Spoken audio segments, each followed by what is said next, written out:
Okay, so today's topic, what is earnest money? What is token money? Can it be refunded? Is it refundable? Earnest money and token money एक ही चीज है. परदेश में उसको earnest money बोलते हैं, इधर देश में हम लोग टोकन मनी बोलते हैं. It's a good faith limited sum of money that a buyer pays to the seller, a tenant pays to the landlord, saying that I am locked in with the deal. Please do not show this property to anyone else. I am interested in your property. It could be on a property for purchase. It could be anywhere between 5% to 10% of the agreed upon value. In rental properties, it can be a first month's rent or maybe a portion of the deposit. Once the owner takes the money, he should ethically not show the property to anyone else in the market, because he has basically like ladki ki roka ho gayi hai. So you don't go about showing the girl to any other person, any other suitor. That's what is basically a token money is. It's like as simple as possible I can make it. There are certain situations in which where I tell my property owners as well as the property buyers to do a gap between the time you pay the token money to the time you actually deposit the token money. In rentals, it's usually immediate. In outright properties, in purchase properties, there should be a gap. I usually suggest around 2 weeks to do the due diligence. You take the token money, you give an X amount of money to the seller. The seller parts with his documents of the property. You take those documents, you get it verified by your solicitor, by your lawyer, by your chartered accountant, by your family members, whoever you feel comfortable with. Within those 14 days, you either give a concrete yes, you want to proceed forward, or you give a concrete no and you say no, I cannot move forward with the property. If the answer is yes from the buyer, then the seller will go ahead and deposit the money.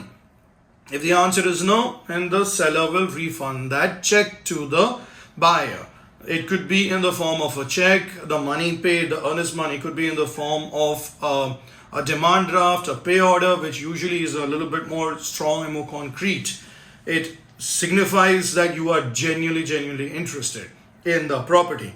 When it comes to refundability of earnest money, of token amount, that is something that has to be discussed on the table. That's the reason why I give this 15-day, 21-day period between the buyer and the seller. Say if there is any issue in the property, then the seller is liable to refund that money back to the buyer. Now the important aspect comes once the yes has come from the buyer and the seller is locked in. He stops showing that property to anyone else in the market.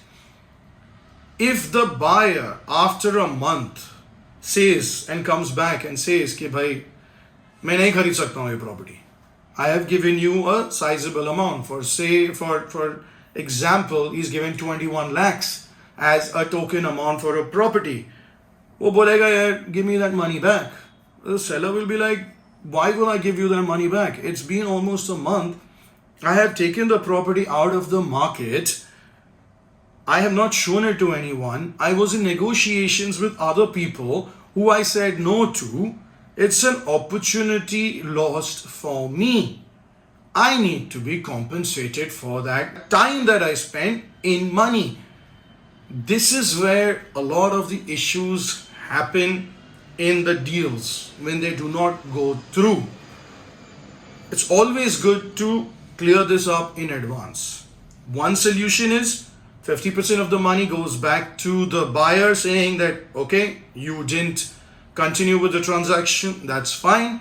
I lost time, I'm getting compensated with 50% of the money. There's a penalty that you have to pay. The seller also gets remunerated and the buyer also doesn't lose out completely. The second scenario is where the seller says, I'm not going to refund you any money. The buyer is at a complete loss in such a situation. The phrase of cavit emptor, it's a Latin phrase which means buyer beware. The buyer should do all of his due diligence well in advance. You do not want to be in a situation where you've given the money and then you are stuck. The end of the day, every person works hard for their money, for the property that they are going to buy. किसी को शौक नहीं है पैसा देके back out करने का. So you do your due diligence from a buyer's aspect. You do your loan ka work. You make sure your loan is pre-approved. You make sure all the documents is fine. You put the terms and conditions in advance. If possible, sign a memorandum of understanding with the seller where you jot out all the points. Have legal advice with you. It does cost money, but it helps you in the long run.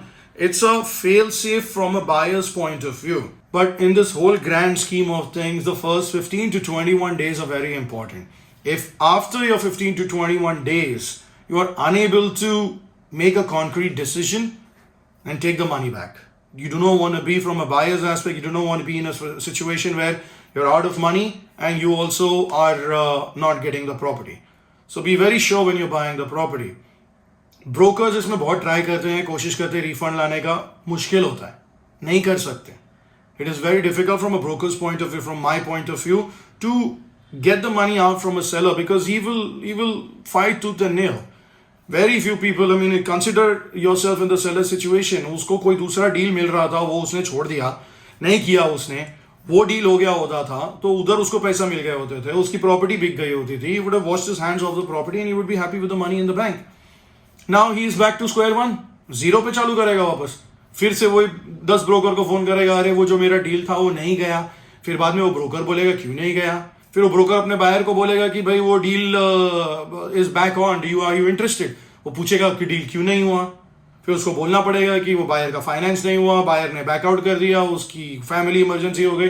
अभी seller सोचेगा ना यार कि भाई मेरी property लटकी पड़ी है. अभी वो जो बायर, जो दूसरे जो टेंटेटिव बायर्स थे, वो लोग भी सोचेंगे कि ये प्रॉपर्टी क्यों नहीं बिकी. There must be something wrong with this property. When there must be genuinely nothing wrong with the property, it will be an absolutely fine property, but they will think that भाई ये क्यों नहीं बिका. There must be something wrong with this property. Then it creates a chain reaction. फिर वो chain reaction को वापस से पीछे लाने में बहुत टाइम निकल जाता है. So this is one of the reasons why a seller refuses to give a token amount. It is very important from your point of view to understand where the seller is coming as well as where the buyer is coming. लोग हमेशा सोचते हैं कि अरे वो तो पैसा खा गया.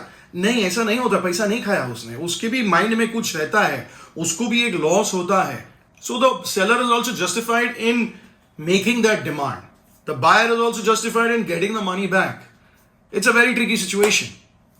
Please let me know what is your opinion in this. Please comment below. Maybe there are certain situations where you have come across similar things and you all have come up with some brilliant ideas. Please share it with us. And more importantly, subscribe to our channel if you are a real estate enthusiast. We do a lot of these videos, straight talk vlogs, 2-minute tuitions, property tours. So if you love real estate, please consider subscribing. Thank you very much for watching. Take care. Goodbyes. फिर से मिलेंगे.